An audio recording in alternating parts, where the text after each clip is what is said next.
When you declare int star ptr, it means ptr is a variable which stores the address of some variable.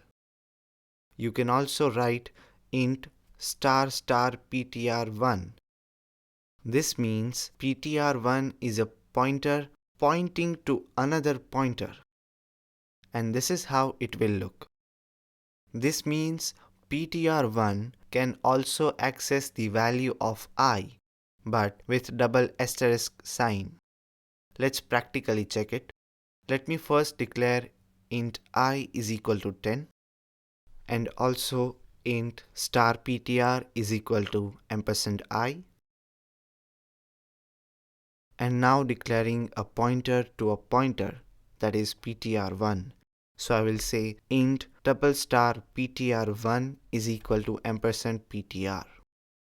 Now let me display the address of %I, ptr and ptr1. So as you can see, %I and the pointer to I, that is ptr, both have the same values, and ptr1 has the address of the pointer variable ptr. Now let me add one more cout.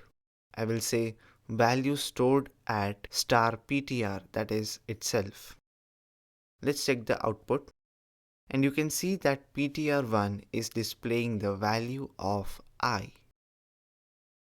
If you declare int triple star ptr, then it is a pointer to a pointer variable who itself is a pointer to another pointer variable.